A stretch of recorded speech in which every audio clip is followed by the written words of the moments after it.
Folks, the lamestream media is at it again, peddling yesterday's gossip as if it were breaking news. The Wall Street Journal drops this breathless piece today how Trump and Musk rekindle a relationship that seemed beyond repair. Seemed beyond repair? To whom? To the same people who should know better but still get their news exclusively from the mainstream outlets that specialize in drama, division, and delayed reality. Let's get this straight. Trump and Elon Musk buried the hatchet almost a year ago. This was never some epic, irreversible blood feud.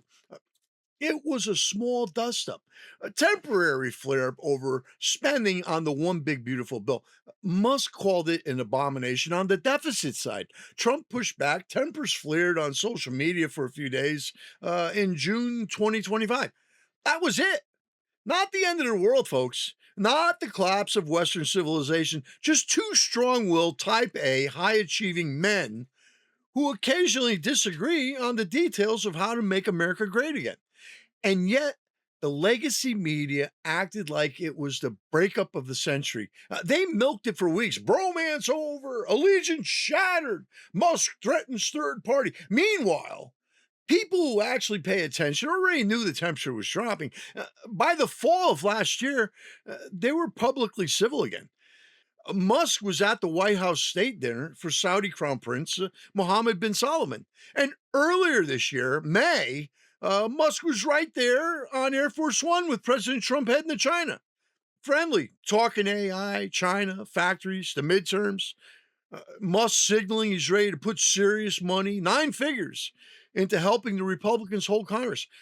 So when the Journal finally writes the "they're talking again" story in August 2026, acting like this is some dramatic, hard-won reconciliation after relationships that seemed beyond repair, what you're really seeing is the media catching up to reality, nearly a year late. And the people who should know better, supposedly smart folks, informed folks, still fall into the trap of treating the mainstream narrative as gospel. They absorb the soap opera framing, the exaggerated rapture, the delayed rekindling, and then wonder why their understanding of events is always a step behind. Here's the truth, my friends. Trump and Musk were never that far apart.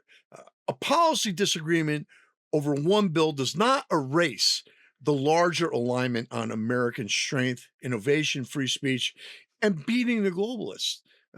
They patched it up quietly, the way adults sometimes do when the cameras aren't rolling and the clickbait isn't required. They're seen together at Charlie Kirk Memorial, but if that's not enough, Musk shows up at the state dinner. He flies on Air Force Ones. They talk about once a month. He's putting skin in the game for the midterms. Case closed. The real story isn't that they rekindled something beyond repair. The real story is how reliably the mainstream media inflates a temporary disagreement into permanent rapture, and how many people still get suckered into believing the version that sells the most ads and the most outrage. Don't be one of them.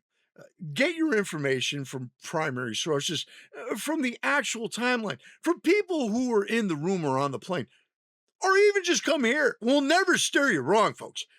Because if you're still waiting for the Wall Street Journal to tell you that Trump and Musk are talking again in mid 2026, you're not following the news, you're following the lag.